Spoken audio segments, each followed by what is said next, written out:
Good morning, students.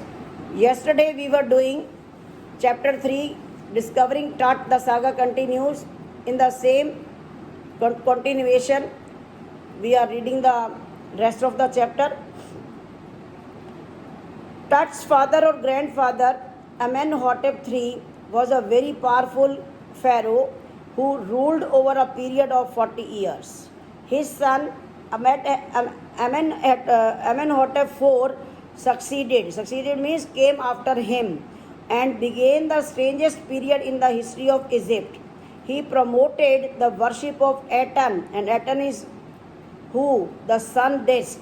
He changed his name to Akhenaten, meaning servant of the Atens. He also shifted the religious capital from Thebes to the new city of Akhenaten, called Amarna nowadays in Egypt.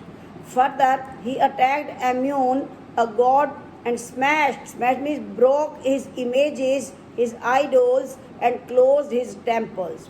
Ray Johnson, director of the University of Chicago, said it must have been a bad time for the empire as the family who ruled for centuries came to an end and Akhenaten moved in an odd direction. Another mysterious ruler, Smenkhkare, succeeded him and died soon.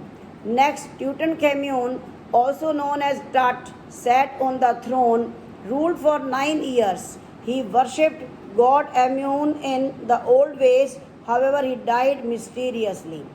Tut is one of the mummies in Egypt, whereas until now, with the help of Egyptian Mummy Project, which started in 2003, almost 600 mummies have been recorded so far.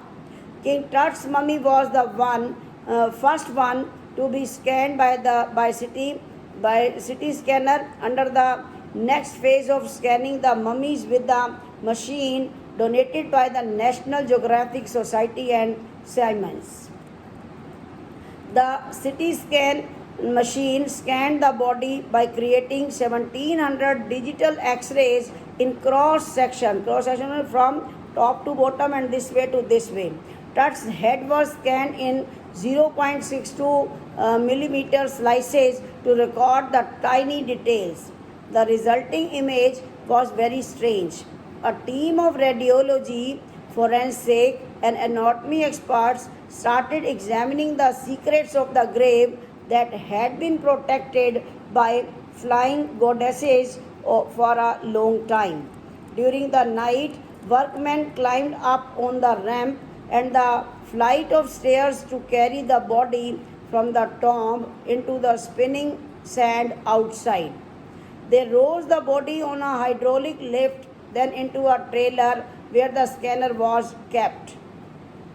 After 20 minutes, two men ran towards the office nearby to bring two fans. The scanner was not working as the sand had entered a cooler fan. The guard joked that it was because of the curse of the pharaoh because they had removed his body from his resting place. Once the fans worked, the procedure was finished, the data was checked in case of any losses, and then technicians returned the body to the pallbearers who carried him back to the tomb. In less than 3 hours, he was resting at the same place where the priest had laid him many years ago. In the trailer, the technician showed a beautiful image of Tut on a computer screen. He showed the grey head, which was scattered in pixels, and he spun it around. Next, the vertebra means the backbone, hand, rib cage, transection of the skull were shown. As his work was done, the pressure, the tension was finally off from the shoulders of Jai Hawass. And while sitting in his chair, he smiled and said that he was relieved that nothing went wrong.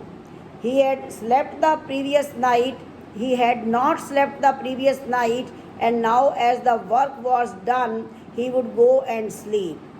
By the time they left the trailer, the wind had stopped and the winter air was like death itself.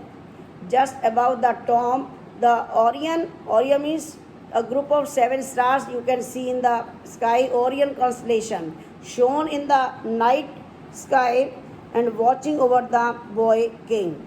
It was the story discovering Tut. The saga continues, and you must have seen in one of the TV programs. It was shown in a long series, and this Tut king was the king of Egypt, and in Egypt kings are called pharaohs. The kings or emperors are called pharaohs. They believe in life after death, and that is why they put the dead bodies very safely or very securely in the boxes first. Then they are covered with three layered coffins, and over that dead body one chamber is constructed, and the things which are required for day-to-day life, they are put up. They believe that after few years of one's death, the spirit will come back, and that time it would need a body, that from where the body will be received. That's why they construct big pyramids over their tombs, so that the dead body may not be destroyed, may not be damaged for the coming next thousands of years.